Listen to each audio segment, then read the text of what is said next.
किसान साथियों राम राम। आशा और उम्मीद करता हूं कि आप सब ठीक ठाक होंगे। साथियों, आज हम चर्चा करेंगे पानी के ऊपर, क्योंकि बहुत से किसान भाइयों की यह समस्या आ रही है कि हमारा पानी लगातार कम होता जा रहा है, खत्म होता जा रहा है। साथियों, ये एक सच्चाई है। एक वीडियो मैंने लगभग 6 महीने पहले बनाया भी था और आप सभी किसान दोस्तों से मैंने प्रार्थना की थी, अनुरोध किया था कि इस वीडियो को आप ज़्यादा से ज़्यादा शेयर करके सरकार तक पहुंचाने की कोशिश करें, ताकि सरकार युद्ध स्तर पर काम करके किसान को खेती करने योग्य पानी की व्यवस्था करे। साथियों, जब जब भी बिजाई की समस्या आती है, उस समय किसान निराश हो जाता है, क्योंकि पानी के बगैर वो बिजाई नहीं कर सकता।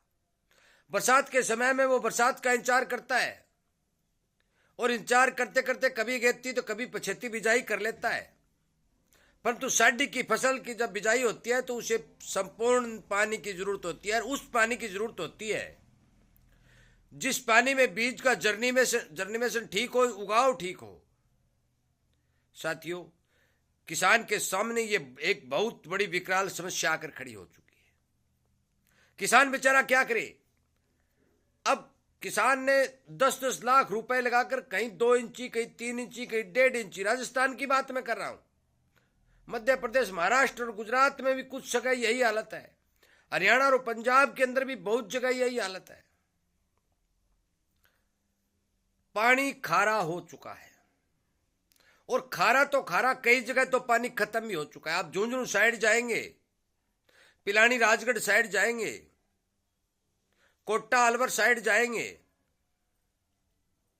और मलकीसर और शेखसर साइड जाएंगे और फतेहाबाद जो नाली बेल्ट कहा जाता है उस साइड जाएंगे तो वहां भी पानी का जल स्तर नीचा जाता जा रहा है और कुछ ट्यूबवेलों का पानी भी खराब हो रहा है।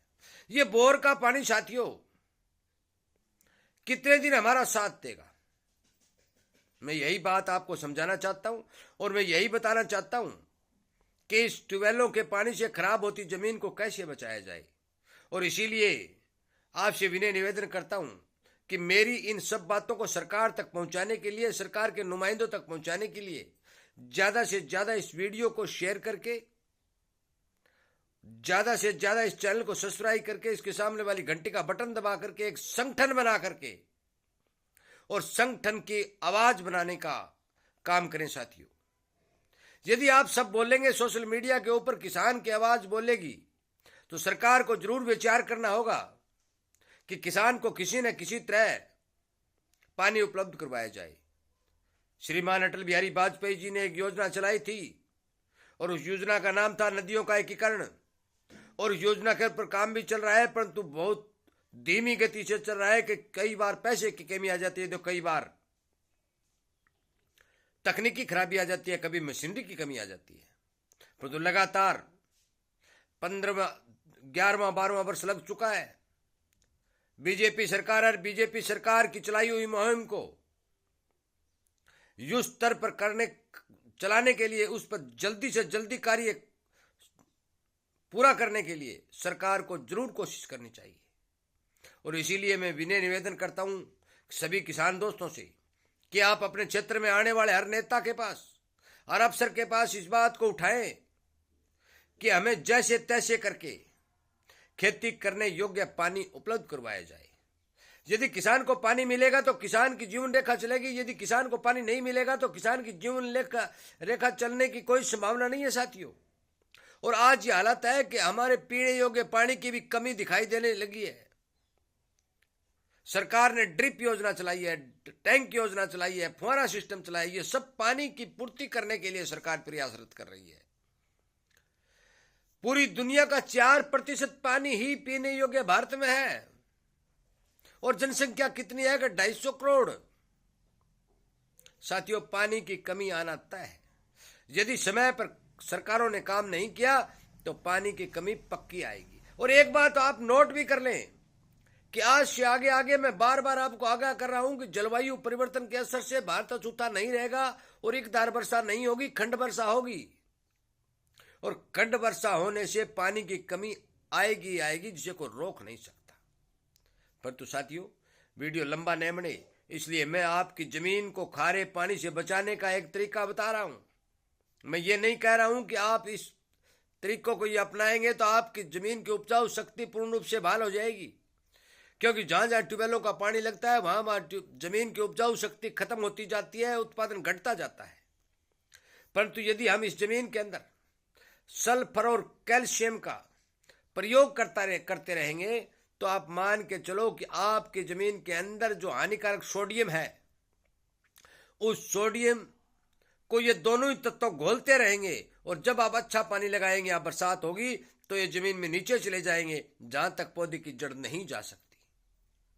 इसलिए साथियों, अपने खेत के अंदर सल्फर और कैल्शियम का प्रयोग जरूर करें।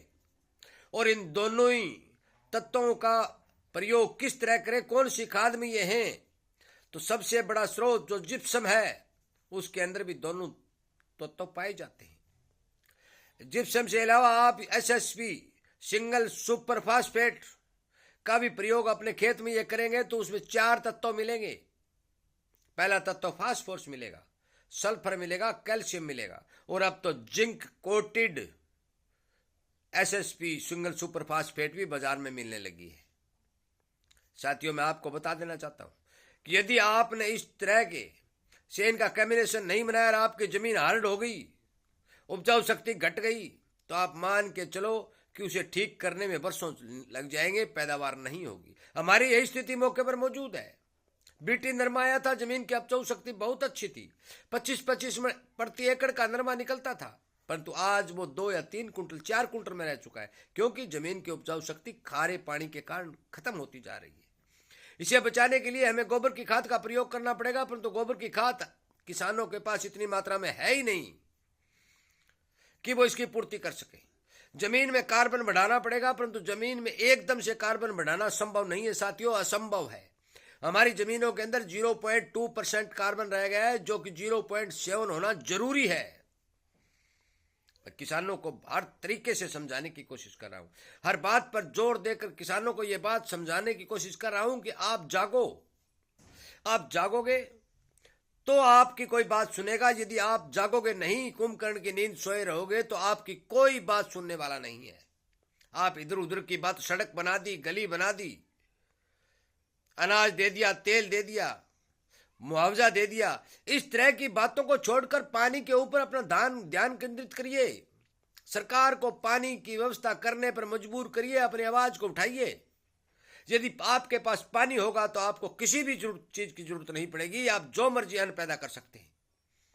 यदि सरकार इस पर अच्छी तरह से काम करके, जिस तरह सिद्धमुख जो ब्रांच निकाली गई है, उससे लाखों किसानों को फायदा हुआ है। इसी तरह की नहरें निकाली जाएं, पीछे बांध बनाकर पानी किसान को पहुंचाया जाए, तो मान के चलो कि किसान को कोई मुआवजा और सब्सिडी की जरूरत नहीं पड़ेगी। परंतु यदि नहरी पानी की कमी इसी तरह से बनी रही, ट्यूबवेलों का खारा पानी खेतों में लगता रहा, तो जमीन की उपजाऊ शक्ति घटना तय है और उससे प्रोडक्शन भी घटना तय है। किसान जी तोड़ मेहनत कर रहा है, हर तरह की खाद डाल रहा है, परंतु फसलें नहीं चल रही हैं। इसका सबसे बड़ा कारण ट्यूबवेलों का ज्यादा इस्तेमाल है। इसलिए साथियों, कम से कम खारे पानी का इस्तेमाल करके अपने खेत के अंदर सल्फर और कैल्शियम की पूर्ति करके, और जो मैं बता रहा हूं जिप्सम और एसएसपी का प्रयोग करके, आप अपने खेत को कुछ हद तक बचा सकते हैं। गोबर की खाद यदि डालते रहेंगे तो आपका खेत बचता रहेगा। इसलिए साथियों, मेरे इस वीडियो को ज्यादा से ज्यादा शेयर करके हर किसान तक पहुंचाएं, हर किसान को जागरूक करने का काम करें और सरकार तक इस बात को पहुंचाएं, ताकि सरकार इस बात पर गौर करे और किसान को पानी की व्यवस्था पूर्ति करने पर काम करे। साथियों, इसी तरह की किसान की आवाज मैं इस चैनल पर लगातार उठा रहा हूं। इसीलिए आपसे विनय निवेदन करता हूं कि आप इस चैनल की सदस्यता लेने के लिए सब्सक्राइब करके इसके सामने वाली घंटी का बटन दबा लें, ताकि संगठन बने और संगठन की आवाज कोने कोने तक पहुंच सके। साथियों, वीडियो सुनने के लिए, चैनल को प्यार देने के लिए और किसान हित में काम करने के लिए मैं आपका धन्यवाद करते हुए एक ही बात कहना चाहता हूं कि मैं किसी तरह के फ्रॉड वीडियो नहीं बनाता। मैं केवल और केवल किसान हित में, किसान की बात पुरजोर तरीके से उठाने के लिए इस चैनल के ऊपर वीडियो बनाकर अपलोड कर रहा हूं। वीडियो सुनने के लिए आप सबका धन्यवाद।